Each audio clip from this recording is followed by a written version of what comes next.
Welcome to Straightline MTB, and today it's Panda Watch Day, and we're giving you our full long-term review of the Commencal Meta AM 29. Welcome back to the channel, and if you guys have not watched our first ride review of this big, giant, beautiful tuxedo beast, check it out on our channel, and you can get a little more information on our impressions early on. But let's just get right to it. This bike is a big monster beast of a bike, and it is the most capable bike that I have probably owned for quite some time. And that includes some of the downhill bikes that I've owned. So that's saying a lot because this is a 170, 160 bike where our downhill bikes are usually around 200 millimeters and have dual crown forks. But the geometry of this bike definitely is a lot bigger than any downhill bike that I've owned, with that long wheelbase, that long reach.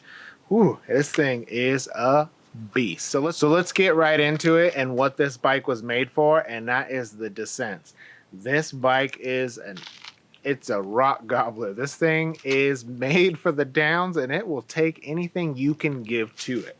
So this big, huge Zeb up in the front complements this bike and its intentions really well because it wants to go fast. It wants to just go straight. It doesn't care about what line you pick. It will do whatever you want it to.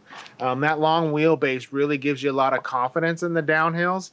I found myself, instead of picking my way through some of the nasty, gnarly stuff, I was just going straight and letting the bike find the comfortable and most safe way down. This thing will just really, it'll drive you down the hill. The short chain stays, I did notice a little bit of it, I won't want to say it get bucked around a little bit, but you do feel that it's moving just a little bit more hoppy than, say, our Nuke Proof Mega 290, where that bike had 450 millimeter chain stays, so a little bit longer in the rear. If this thing had 450 millimeter chain stays, this bike would be even longer. And I think where it sits, it's plenty long. So the reach felt really good when you're going downhill. I mean, at the bike park, I was hitting features and areas of the bike park that I was a little bit timid on with my downhill bike. I was really clearing those sections on this bike. This bike gives a lot of confidence. So this bike is, like I said, it's big. It's over 37 pounds as it sits. So I feel like that aluminum and that heavy weight on the downhills helps with that confidence. It's not a poppy bike. You're not going to go jump off every little rock. You're really going to stay to the ground, and it's going to hover over the ground. You're not going to feel a lot of the small hits. I will say on some of the flatter sections and more boring trails, this bike, wasn't as small bump compliance as something like the Nuke Proof Mega 290 that I rode. But again, this bike I think it's built for speed, so I'm not knocking the bike at all for that. The wheels, these DT Swiss EX 511 rims are super, super strong. The 30 millimeter width, really, you notice it with these Schwalbe tires. Now, in the beginning, I didn't get along with the Schwalbe tires very well, so I swapped them out for some Maxxis rubber that I was more familiar with. But I switched back the front on the Magic Mary for the downhill parts because it really helped there. The GX Eagle drivetrain helped this be one of the most quiet bikes that I've ever ridden. And that's saying a lot because it is an aluminum bike. This bike was so silent on the downhills. I love it because I really appreciate a really quiet bike. The brakes I did swap out. I'm more of a Magura guy. The Code RSCs, I was having a little bit of issue with them. So instead of rebleeding them, I just pulled them off. I did have a leaky piston on it, so I pulled them off and I just put the Magura MT5s on the bike because that's something I'm really comfortable with, and they work really well. But everything else, the cockpit felt really comfortable. The Commencal stem and bar felt really good. I did swap out the grips for some Sensus Meaty Paws, so they're real thick and comfortable. So I like a more thick grip than the Commencal stock thin grips. I have the Death Trap pedals on this. So on the downhills, this long wheelbase, it's not a maneuverable bike. You're not going to be able to take those tight switchbacks very easily. I did find myself having to put a foot down and sliding a little bit, but it is a big, big, long bike. But that long wheelbase does help you for confidence on the nasty, gnarly stuff. So just keep that in mind when you're shopping. All right, so now let's talk about the opposite spectrum, and that would be climbing for this bike. If you go check out our video where I did a cross-country trail ride with this bike, you will see that, quite honestly, this is not a cross-country bike, obviously.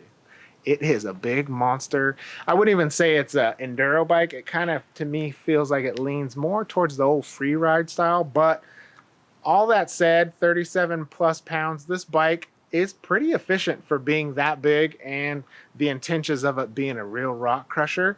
I didn't feel a lot of movement in the rear suspension when I was pedaling in the open position. I rarely locked it out unless I was climbing up some really steep paved trails. So there's not a lot of suspension movement, and I do believe, like one of our viewers said, it's probably the shock tune. They tuned it just right for climbing, so to help get it up those long hills. So the technical sections of the trails, that long wheelbase really gets you to claw up. I didn't have any issues slipping out, no problems with that, and that's obviously like I said, the long wheelbase.